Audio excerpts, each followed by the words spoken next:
നമസ്കാരം. ഓ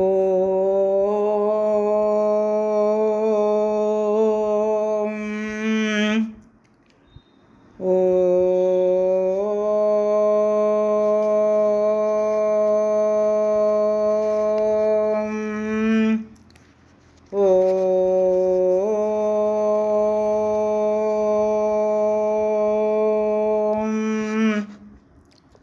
സർവമംഗളമംഗല്യേ ശിവേ സർവാർത്ഥസാധികേ ശരണ്യേ ത്രയംബകേ ഗൗരി നാരായണി നമോസ്തുതേ.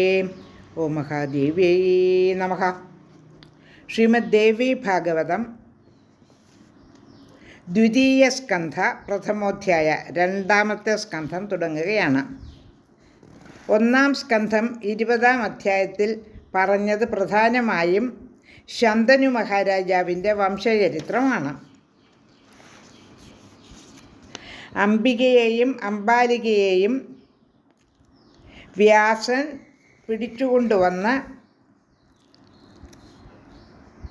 ചിത്രാംഗതനെ കൊണ്ട് വിവാഹം കഴിപ്പിക്കുന്നു. ചിത്രാംഗതൻ്റെ മരണശേഷം വിചിത്രവീരൻ അവരുടെ രണ്ടുപേരുടെയും ഭർത്താവാകുന്നു. വിചിത്രവീരനും വിധിവൈപരീത്യം കൊണ്ട് മരണമടഞ്ഞു. അപ്പോൾ സത്യവതി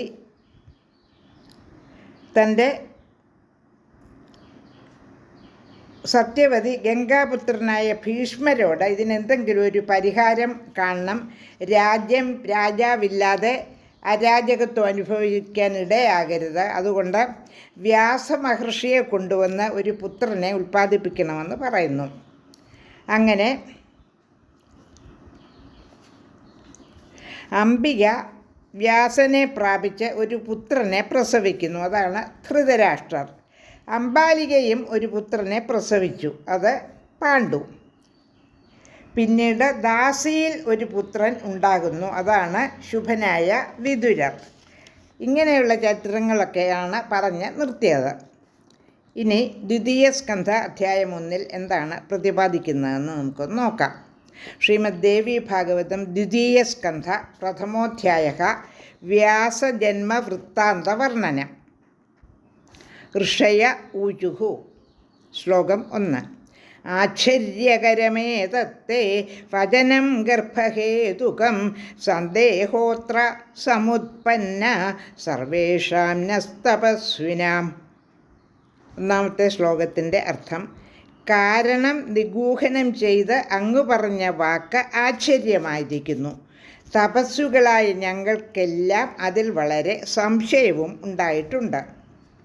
ശ്ലോകം 2. മാതാ വ്യാസസ്യ മേധാവിന്നാംനാ സത്യവതീതിയാ വിവാഹിതാ പുരാജ്ഞാത രാജ്ഞാ ശന്തനുനാ യഥാ. മഹാമതേ, വ്യാസൻ്റെ മാതാവ് സത്യവതി എന്ന പേരുള്ളവളാണെന്ന് അങ്ങ് പറഞ്ഞുവല്ലോ. ശന്തനു മഹാരാജാവ് അറിഞ്ഞുകൊണ്ടവളെ വിവാഹം ചെയ്തത് എങ്ങനെയാണ്? ശ്ലോകം 3.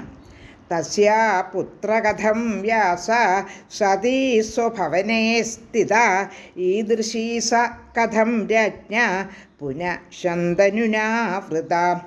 സതിയായി സ്വഭവനത്തിൽ കഴിഞ്ഞ അവളുടെ പുത്രനായി വ്യാസൻ ജനിച്ചത് എങ്ങനെ?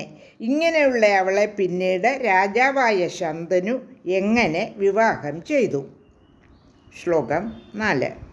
തസ്യാം പുത്രാവുഭൗ ജാതോ തത്വം കഥയസൗ വ്രത വിസ്തരേണ മഹാഭാഗ കഥാം പരമപാവനീം.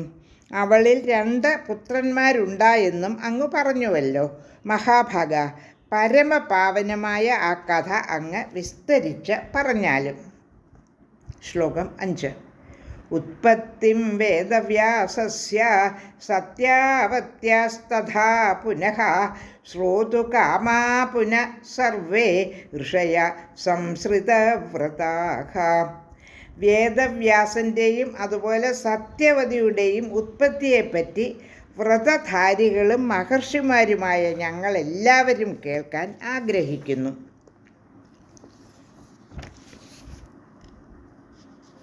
രണ്ടാം സ്കന്ധം 1-ാം അധ്യായത്തിലെ 5 ശ്ലോകങ്ങളാണ് പാരായണം ചെയ്തത്. ലോകാ സമസ്ത സുഖി